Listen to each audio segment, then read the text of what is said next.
Comme à l'accoutumée, nous recevons pour vous dans le forum de discussion Charles Albon-Daoui. Charles Albon-Daoui, bonsoir. Bonsoir, Evelyne Dosso. Une nouvelle inattendue est tombée ce mercredi 15 mars 2023. Claudine Prudencio n'est plus la présidente de l'Institut national de la femme. Charles Albon-Daoui.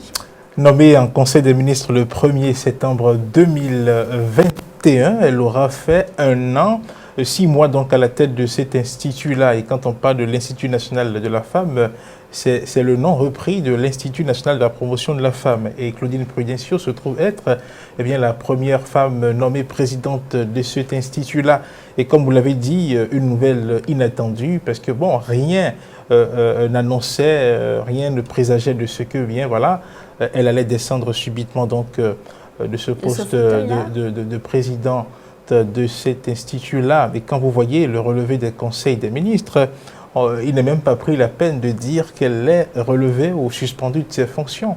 Le relevé n'a fait que notifier que oui, qu'il y a une nouvelle présidente à la tête de cet institut-là. L'on se demande pourquoi c'est fait ainsi.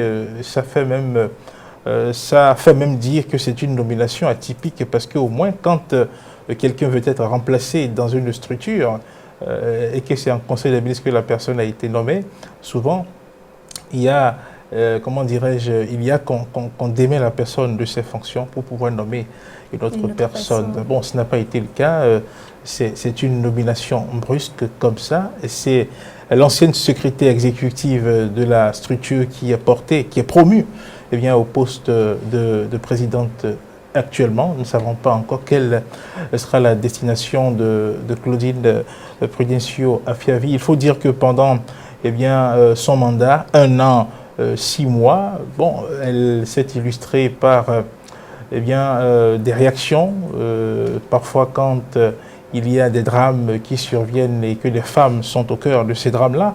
On se rappelle encore de ce drame qui a eu lieu à Bomé-Calavi, où une femme a tranché la tête avec la hache à son mari. On se rappelle qu'elle avait réagi à cela. Et quand il y avait aussi des violences faites aux femmes, il y avait des réactions de la présidente de l'Institut national de la femme. Et on se rappelle qu'1 an après sa prise de fonction, notamment en septembre 2022, il y avait eu un point des activités de cet institut qui avait été fait.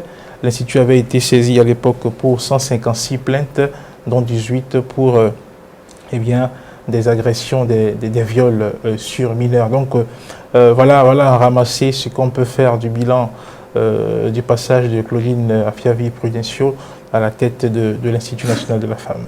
Alors Charles Albon-Daoui, qu'est-ce qui peut bien justifier son remplacement à la tête de cette institution? Bon, vous savez, ce n'est pas moi qui l'ai nommé. Je ne suis pas le président de la République. Seul le président Patrice Talon peut dire pourquoi il l'a remplacé. Mais quand on regarde un peu dans l'actualité de Claudine Afiavi Prudencio, on peut constater que oui, elle a été nommée à ce poste-là. Nous sommes en politique, hein, elle a été nommée à ce poste-là forcément pour des raisons d'ordre politique, pour des raisons peut-être de reconnaissance, de militantisme en faveur du chef de l'État, parce que en 2021, qu'il vous souvienne que là, nous sortons de l'élection présidentielle et que en tant que présidente de l'UDBN, elle a mouillé le maillot pour que le président Patrice Talon soit reconduit pour un deuxième mandat. Donc à l'époque, il faut noter que cette nomination à la tête de l'Institut national de la femme avait été prise comme étant la reconnaissance de Patrice Talon à l'égard de cette dame-là qui quand même s'est engagée en politique et qui a décidé de soutenir donc ses actions. Et on se rappelle une reconnaissance. Oui, on peut le dire comme ça. Vous savez, en politique, des nominations peuvent n'avoir que ce caractère-là de reconnaissance. Quand bien même bon, on sait que Claudine Afiavi Prudencio, oui, elle a fait ses armes dans le monde politique, elle a fait ses armes aux côtés des femmes, elle a défendu la cause de la femme comme elle peut le faire, mais pendant qu'on la nommait, elle n'était pas forcément la plus méritante. Et donc vous comprenez que quand on parle de reconnaissance, ce n'est pas trop dire. Donc par la suite, on a vu que en août 2022, le parti créé par Claudine Fiavi-Prudencio, qui entre-temps, et je n'oublie pas de rappeler que cette nomination-là est intervenue après que le parti ait décidé donc de se fondre dans le bloc républicain. Donc voilà encore l'une des raisons pour laquelle je parlais tout à l'heure de reconnaissance politique. Et il se fait qu'au lendemain donc de cette nomination, notamment en août 2022, soit je dirais 11 mois après donc son accession à ce poste-là, on a vu le divorce qui est intervenu entre l'UDBN et le bloc républicain.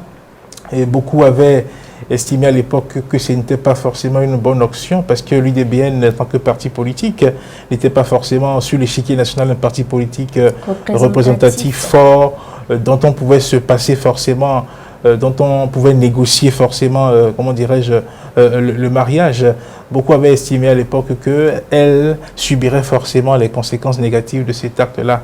Et donc, vous connaissez le président Patrice Talon, quand il veut agir, il ne fait pas les choses brutalement, mais il le fait avec assez de méthode. Donc moi, si on dit aujourd'hui que oui, qu'elle est en train de faire les frais de sa séparation d'avec le bloc républicain, ce n'est pas forcément faux. On peut analyser la chose sous cet angle-là parce que la dynamique qui a conduit à l'union entre l'UDBN et le bloc républicain est une dynamique mise en place par le chef de l'État qui est de constituer de grands blocs politiques dans notre pays.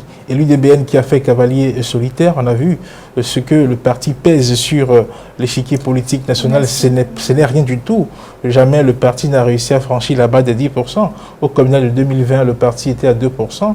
Et au communal et aux législatives de 2023, le parti est descendu pratiquement à 1, et quelques % des suffrages exprimés. Donc ce n'est pas un parti qui pèse grand-chose sur l'échiquier national.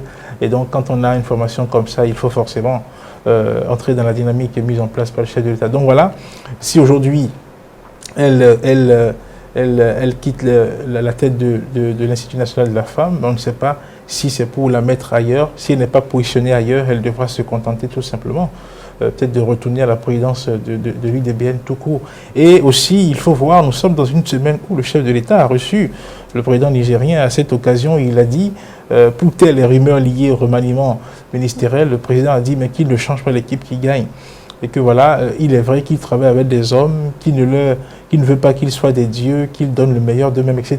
Et quand le président dit ça dans la semaine et que le mercredi qui suit, en Conseil des ministres, ce genre de remplacement est fait, c'est peut-être parce que la mission confiée à Dame Claudine Prudencio, la mission n'est pas accomplie comme le chef de l'État l'aurait souhaité. Peut-être qu'il n'est pas satisfait.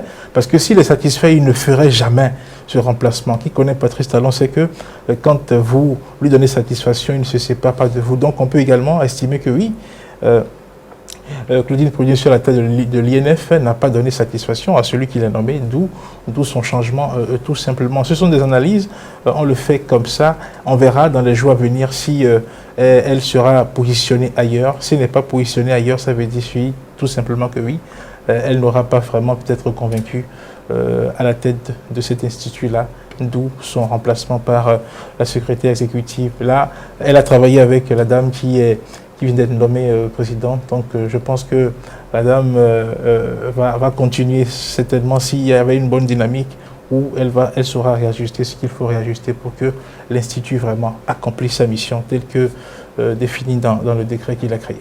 Voilà. Merci à vous, Charles Albon Darwin. C'est moi qui vous remercie. Mesdames et messieurs, voici pour vous la vidéo du jour.